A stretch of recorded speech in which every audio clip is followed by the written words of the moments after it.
Every day, heroes walk among us, ordinary people doing extraordinary things to change lives, restore hope, and create a better world. But they can't do it alone. This is more than just a story. It's a call to action. Welcome to the Ripple Effects, where we shine a light on the organizations turning compassion into action. Because when we come together, hope isn't just a wish, it's a reality. And you have the power to be part of the change. The people coming to our facility have just served a sentence anywhere between, the average is 15 to 17 years. So not a small amount of time. We do get people who have served smaller sentences and people who have served up to 50-year sentences. But either way, it's a big adjustment. But one of the most rewarding things is to see them week by week lift their head up a little bit more and maybe pop a smile every now and then. And then by the time, they're getting on to their third month here, they're saying hello, starting a conversation with you, creating those relationships and seeing what it looks like to trust people around you and to be open to what they have to say and to make those relationships. So it's really, really cool to see how the changes happen from when they get here to when they leave. Megan Murphy is the powerhouse executive director of the New Freedom Project, leading a bold mission to transform lives and build safer communities. She's redefining what it means to create change, one life at a time. Hey there, this is Corey Michael Sanchez here, and this is the Ripple Effects podcast, where we interview nonprofits that are out there changing the world. So we're here today with Megan Murphy from the New Freedom Project, and they're doing amazing things, cutting recidivism rate down massively. I just think they're just such a wonderful nonprofit. If they were literally all over the United States or all over the world, I think the world would benefit. So Megan, thanks for joining me here today. Thanks for having me. Awesome. So so we're going to dive into the interview and go straight in. So overall, just tell me the story of New Freedom Project. Absolutely. So just to give you a little intro, New Freedom Project, our mission is to create generational change and strengthen communities by providing critical resources to individuals post-incarceration. So kind of the way this all started was there was an individual by the name of Joe, and he found himself in the Department of Corrections with a 25 to life sentence. And while he was there, he became pretty frustrated in seeing these young guys just continue to return back to incarceration. And so he wanted to develop something that he could do so that he could provide them a chance at life and stop seeing them come back. So he worked with some other people there and developed some curriculum and a mentorship program so that he could provide some guidance and real assistance to these individuals. And what they saw was that the people that went through his mentorship program significantly decreased the recidivism rate and the return that they were coming back to prison. So he just continued to develop it, and he had his family on the outside create New Freedom Project. It went by a different name of Gold Canyon Heart and Home back then, but he did get out. And so once he was released after serving over 20 years in prison, he worked with a group of community members and investors to create what we have now. And it was a long journey, but currently we have 2 facilities and can serve almost 500 individuals for a 90-day program that gives them all the resources they need to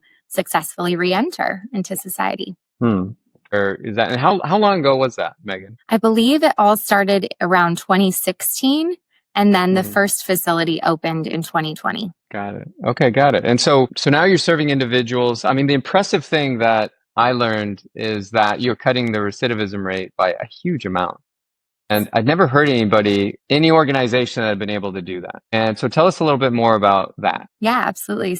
We are located here in Arizona, and the recidivism rate in Arizona is about 40%. Nationally, it's closer to 60%, some states above 70%. And here at New Freedom, we gladly celebrate a recidivism rate of about 7% for our graduates. It's much lower. And just for anybody that may not know, so recidivism is the rate at which you go back to jail once you're in jail. So getting out of it, from what I gather, it's a challenging problem.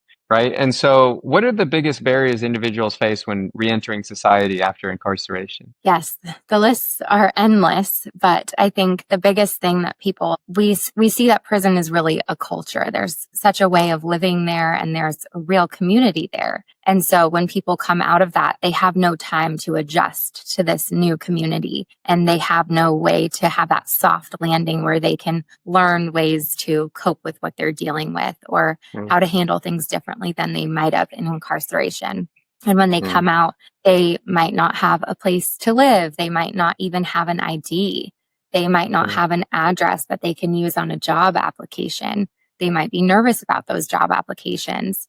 They'll have to go see their parole or probation officer. All of these things that really get in the way of them even being able to have time to think for themselves or get back to the root of who they are and what they want to do with their future. Transportation can be another big hurdle that people face. Court fines, not having resources that people out here have had for a while, and becoming adjusted to how to find those resources and the best way to use them. So at New Freedom, we really take pride in being able to get everything done mostly under one roof. And so can you share a story of a major roadblock and how did you navigate it? So all the roadblocks that they face really challenge their success in the future. So at New Freedom, we are very happy to and excited to give them those resources under one roof. So I was able to go visit the facility, which is an amazing experience. I mean, you're there, you've got, job training, you've got group counseling, you've got,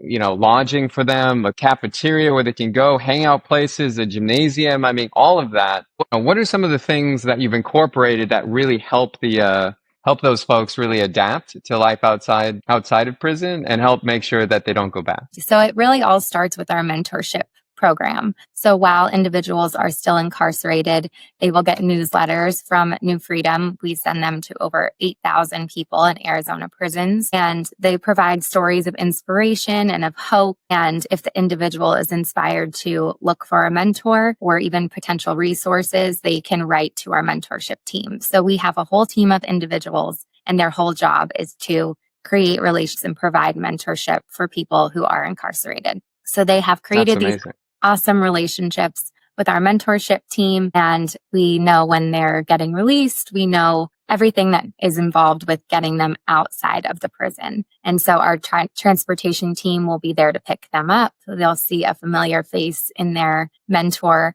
that obviously is here at New Freedom. And when they walk in the doors, everyone is told, welcome home. And so this is where they will stay for the next 90 days. And while they're here, they immediately are surrounded with support and love. And we, like I said, kind of have that relationship with them already. So we have clothing prepared for them. We have hygiene prepared for them. We have their case managers all ready to go, and they'll be introduced to their therapists, and they will participate in peer-to-peer therapy. They will participate in group therapy and also individual therapy.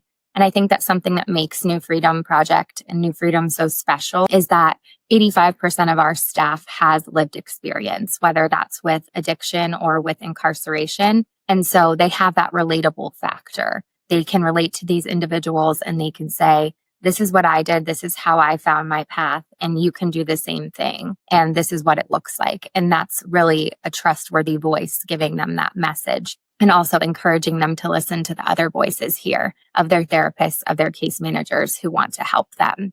And I think just creating really healthy routines while they're here.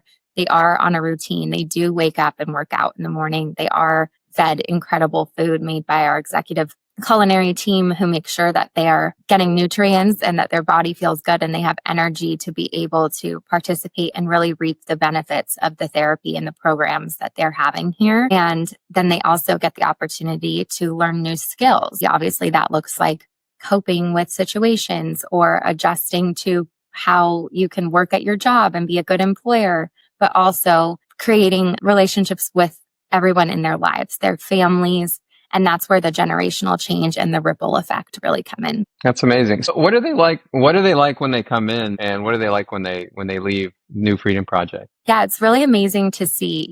You can only imagine how crazy it is to come out of incarceration, get in a car and come to this beautiful facility. It's a remodeled hotel that has capacity for 380 people. So it's not a small place, and it's a very nice place, and everyone there is very welcoming. So it's quite a juxtaposition from where they came from. So it's an adjustment period, and it's overwhelming. So, you'll see heads down, but less talking, a little bit shy is pretty common, as anyone could understand. Most of the people coming to our facility have just served a sentence anywhere between, the average is 15 to 17 years. So Oh, wow. not a small amount of time. We do get people who have served smaller sentences and people who have served up to 50-year sentences.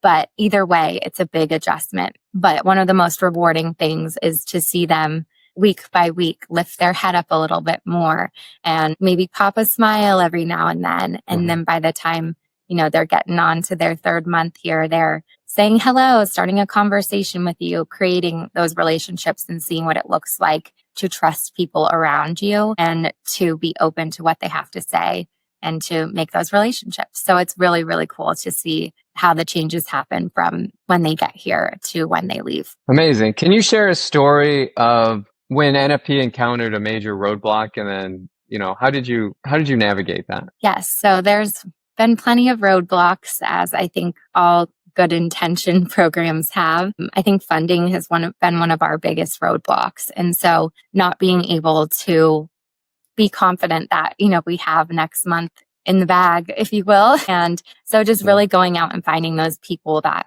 we connect with and believe in our mission and want to support us. And it all works out when you're doing the right thing, able to continue working. Megan, I just can't imagine how difficult it is to be in your shoes, to really fight for people that have committed crimes, and what's the reaction been from folks out there? Because I can imagine, I could just hear both sides of it. It's like people want to solve the problem, and then there's things what they'll say in front of their friends, which is, those people get what they deserve, right? And here you are just changing all of that. So what's that like? What are you hearing out there from folks that you're encountering? Yeah, the reality of it is that these people have served their time and they've done what they needed to do. And we just don't want them to keep doing it. And the truth is that 1 in every 3 adults has a criminal record, over 77 million Americans. And so it is interesting because maybe when those people are talking to their friends, they might not mention that they have a cousin who went through the same thing, or their brother. And so oftentimes I hear those stories that someone might keep a secret or something like that. And there's no reason for it. We've all done something. We've all made mistakes. We've all been in difficult situations and probably wish that we would have made a different choice. And how would you like to be judged on the worst day of your life or get caught doing the worst thing you've ever done? And so I think it depends how you think about it, but I don't think that anyone is above seeing how this could have been them or could have been someone close to them. And I know for people close to me that have been through it, all I want to do is be there when they get out to make sure that it doesn't happen again and that they make the right changes in their lives and they fix those things within, through therapy, and have the opportunity to do that so that they don't return to incarceration, that they can be there for their kids. They can be there for their parents. They can be there for their community. And so I think that's really important for everyone to really take a moment to reflect on, is that no one is above this happening to them. And if it is someone you love, then you always want to be there for them. And that we're all a community, and being part of a community is lifting each other up, even in those hard times. I got you. And I know this work is personal for you. So, if you're comfortable, could you share what led you to care so deeply about reentry from the justice system? Yeah, absolutely. I have family members who have been through the justice system, and I've seen kind of the effects of what it does to a family. And I've seen it through people that I work with here and through the members here. And another big thing we see here is addiction. And I've seen that in my life as well. And so just seeing the struggles that people go through and how it's not always a choice to do what they're doing, that there's something else going on there. And that if we can get to the root of that for all of these individuals, that it'll be a much happier, healthier life for not only them, but everyone around them. You have a connection to this issue, right? On a personal level. And do you find like that's a big reason that you're doing what you're doing now with New Freedom Project? I think, yes, I do think it was attractive to me at first. I've also worked for other missions that I don't have any personal connection to. I think it's just kind of the way that my heart works and how important community is to me, and making sure that everyone in the community is not only seen and heard, but also given the help that they need, and that they know that there is somebody there for them, even in times when it seems like no one is. And so that's always been kind of my life mission, is to make sure that no one feels that loneliness of not thinking that someone is there to help them when they need help. Yeah, I got you. So, one of the things we always find is like at Storyly, we find that there's so much depth to stories, and like the hero's journey story, there's always kind of a big fall and a big rise and redemption. And a hero's journey is really fraught with all kinds of peril and things that happen, and it's not always nice or ideal, right? We'll say that much. And so heroes are all the time forced into certain situations. We've all been through those areas and times in our lives where we don't know what's next. We don't know what the future is going to look like. We are wishing for these things to happen, and you don't know if they will. And in my own life, I think being able to rely on community, and I'm so grateful to have an awesome family that's there for me and supportive friends, but to be able to pick me up in those dark times when I didn't know what everything was going to look like and how it was going to end up. But being able to have the people close to me be there for me and show me the light brought me out of it. And I'm happy to be where I am today. Can you share like a powerful success story, somebody who came through NFP and completely changed their life? Yes. I mean, the options are pretty endless. We just had a meeting together of some graduates and also some employers that hire our employees, and to just think about people who have served over 20 years and they come out, and now I'm listening to them speak as the project manager for a huge construction company in Arizona. Those are always really awesome stories. But to me, and what means the most to me, is actually just the success part of it just happened yesterday. But there's an individual who I met early on in his journey at New Freedom, and he had been in and out of incarceration a few different times and had multiple children that he didn't have relationships with. And I just kind of watched him feel the feelings that maybe he hadn't been feeling while he was incarcerated, about the accountability or responsibility that might not have been there, and that he wishes could look different in the future, but wasn't too confident in himself that he could get there. And so just to kind of catch up with him week by week, say hey some days, and other days chat for an hour about what he's currently struggling with. And recently, it's getting a job. Everyone who leaves New Freedom leaves with a safe place to live and a job, and that will lead to a career, not just a quick job that makes them no money, a job with a career path and in something that they want to do. And so this individual had been interviewing and, was kind of feeling that defeat that I think all of us know happens anytime you're interviewing and looking for a job, that you have to apply a few times, maybe more than 10.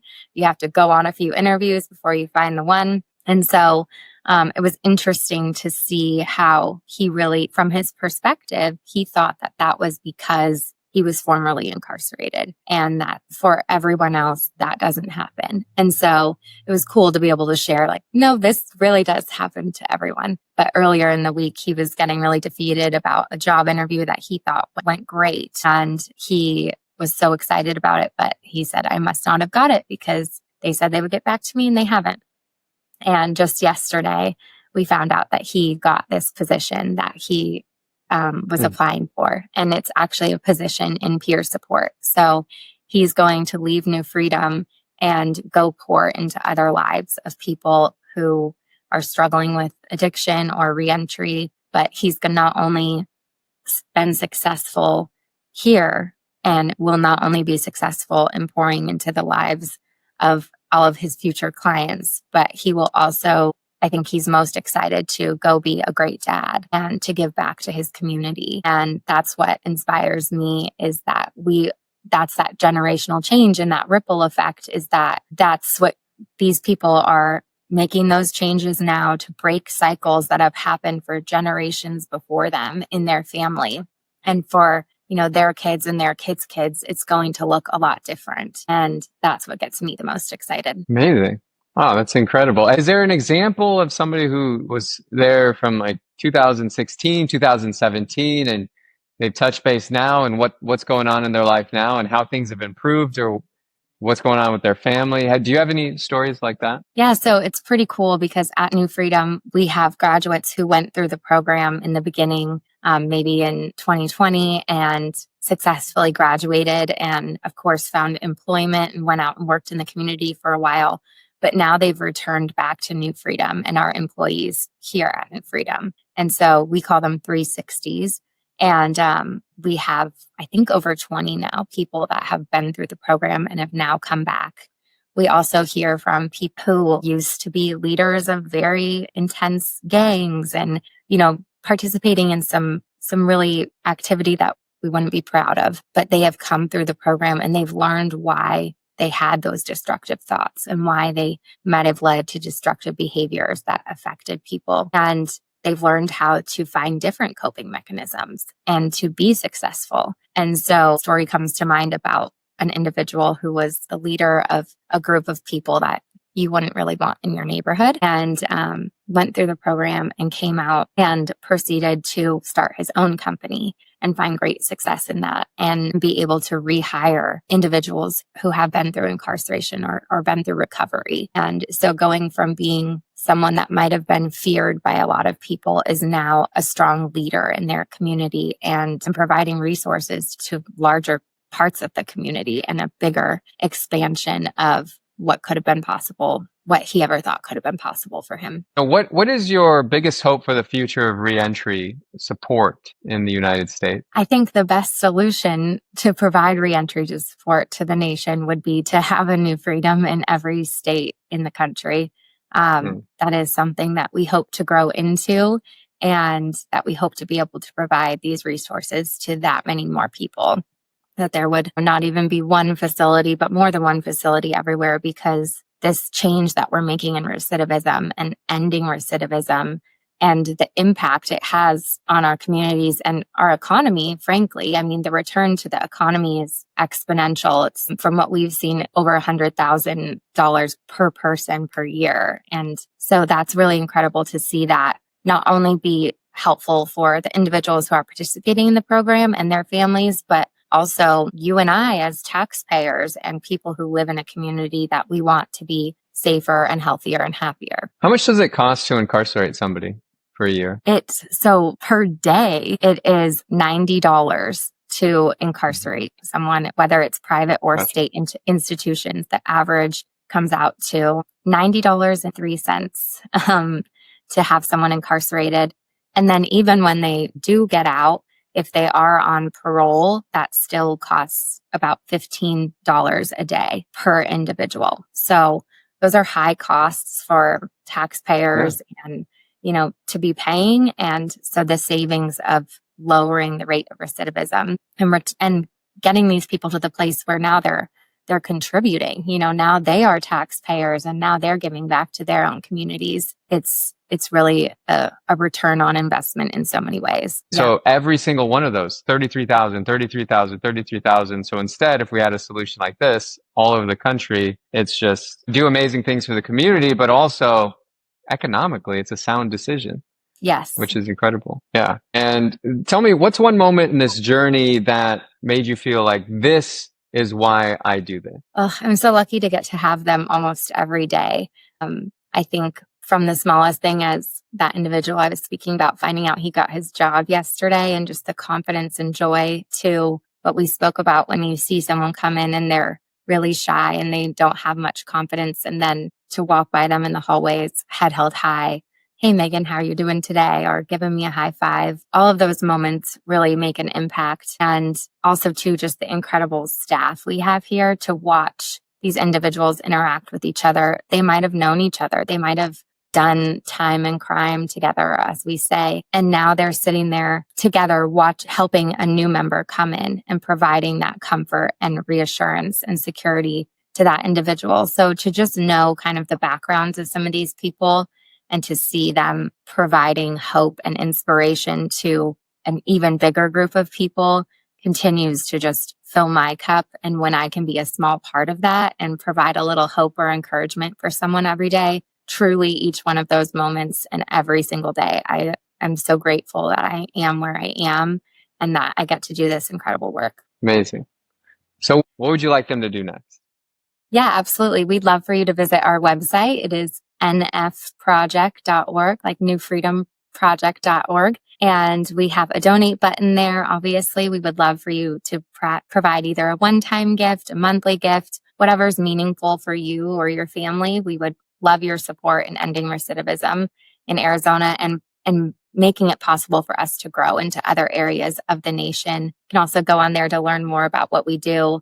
I'd be happy to jump on a call with you if you want to learn more, or if you're in town in Arizona, we're in Phoenix. We'd love to give you a tour. Like Corey came and saw what we did. We always have incredible food. So if you come around meal times, we're happy to show you around and give you a good meal to eat, and you get to see some of this magic yourself. Amazing. And I highly recommend everybody do that because it was just such a powerful, evocative experience. So, well, thank you so much. We got Megan Murphy from New Freedom Project. Check them out. nfproject.org. If we support organizations like New Freedom Project, man, the world would be a better place and we could solve some of these issues that are happening right now. And you could be the reason for that happening. So thanks so much for tuning in. This is Corey Michael Sanchez from the Ripple Effects podcast, and we'll look forward to seeing you in the next one. Thanks so much. You've seen the impact, you've heard the stories. Now the question is, what will you do? Whether it's a donation, sharing their mission, or getting involved, every action matters. Visit therippleeffects.org to learn more and be part of something bigger than yourself. Because together, we're not just watching change happen, we are the change. Don't just watch the ripple. Be the reason for it.